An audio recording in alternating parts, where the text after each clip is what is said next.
mean, in all of these briefings, we have to go through the safety procedures, okay?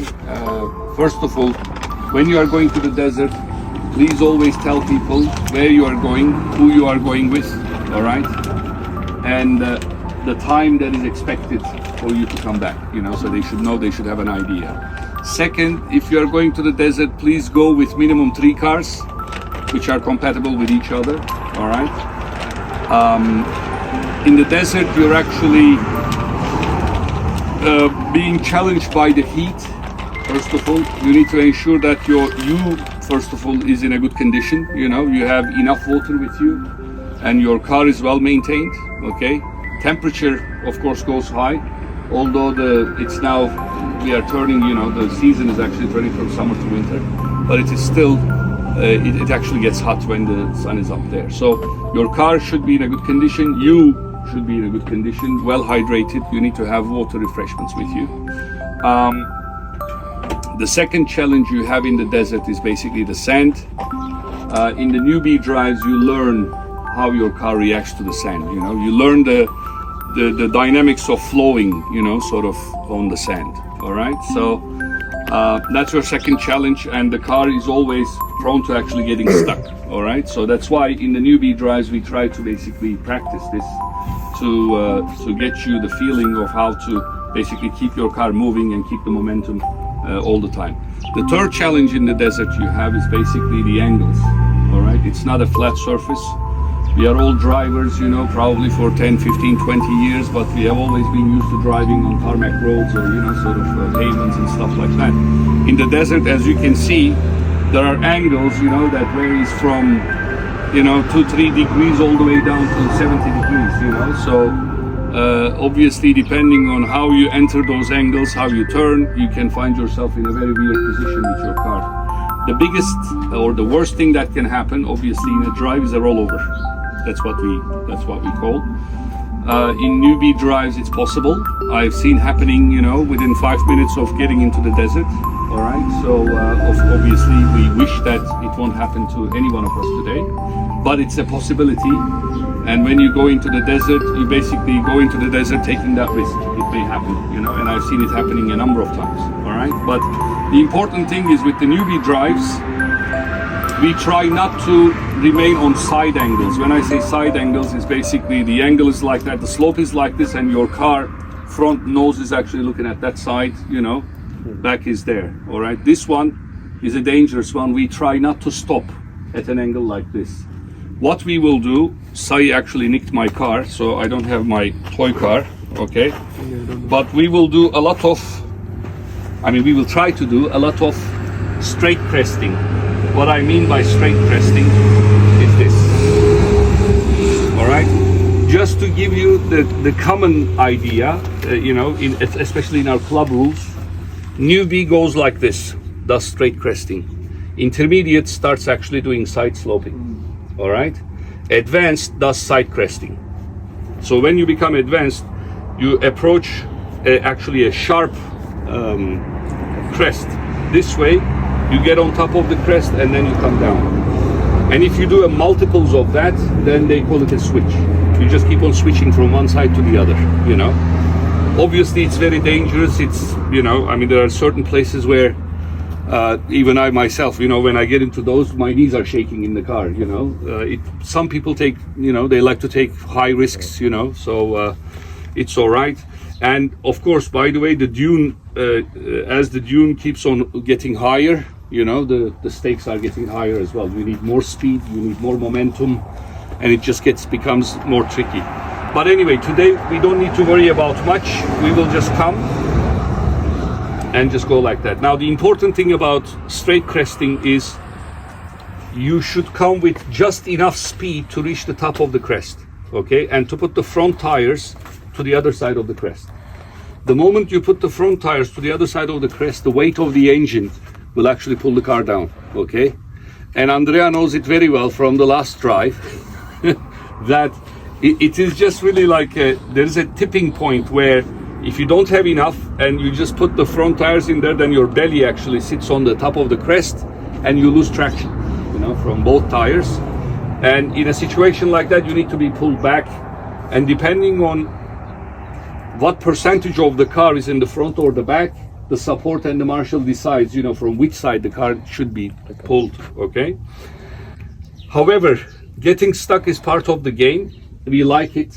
We like to also take a picture and shame you, you know, on our group, all right? Exactly. But it happens, you know, so you don't need to be worried about it. There were times where, you know, the same guy got stuck maybe 5-6 times, and I had to pull him back, you know.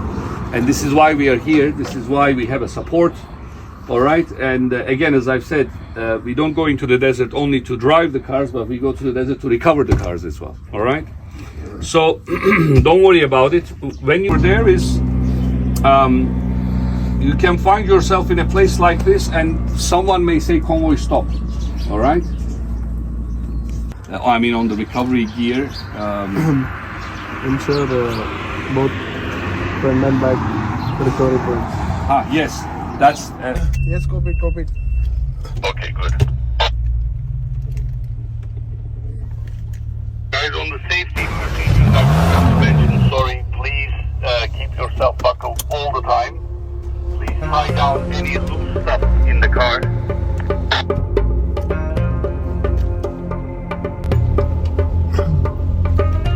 You can start now.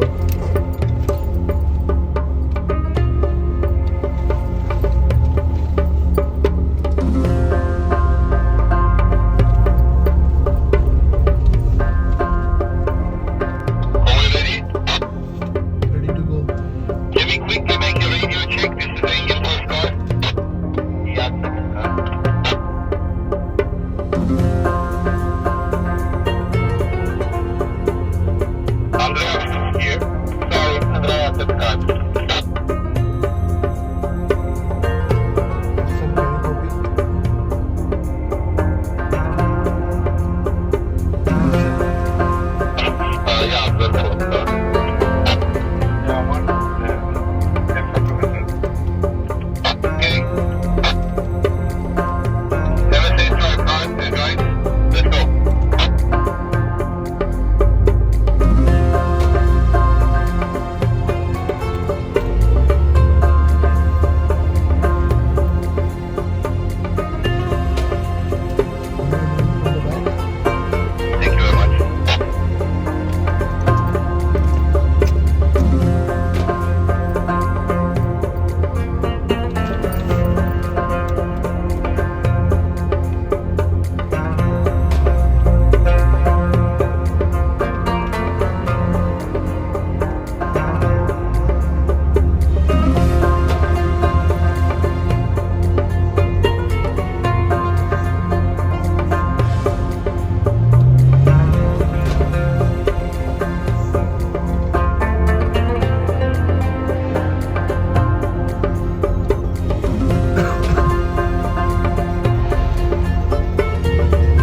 when you go inside, just continue. Leave enough space over there and wait for the other car to join you. Understood?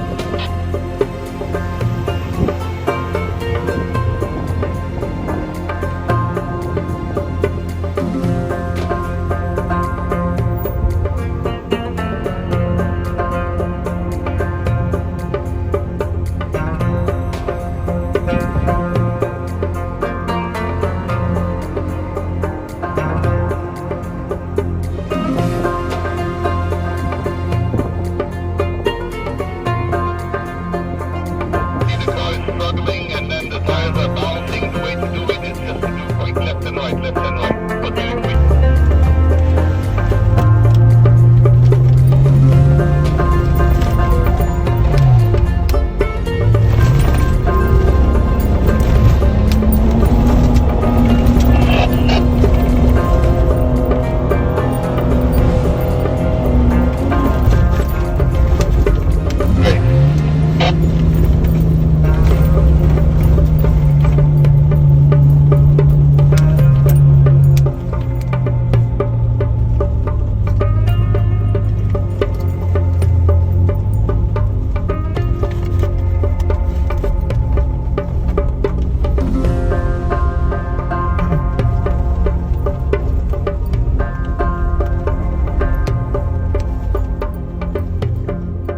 We continue.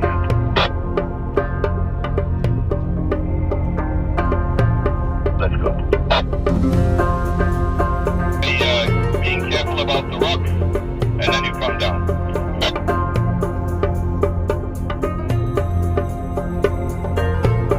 When you're coming down, you come down with your car on here.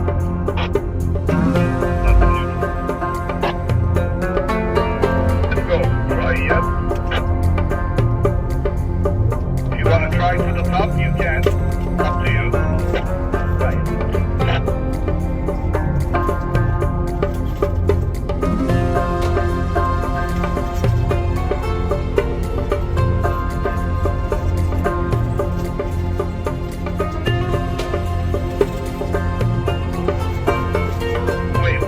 Wait, when the hill starts getting steeper, by the way, you cannot make the U-turn because there's a point where if you don't do the U-turn, which is when your power starts actually diminishing, it is difficult to even try it, and I would not recommend you to try it. If you find yourself in a situation like that, what you need to do is stop the car and then come back in the way that you have gone up. People will wait for you, don't worry, but you have to basically reverse the car slowly.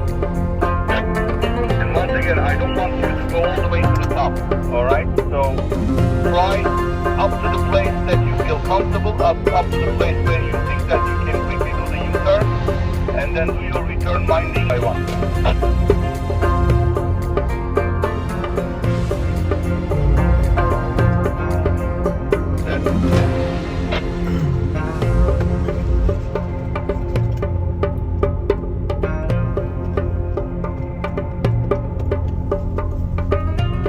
Next.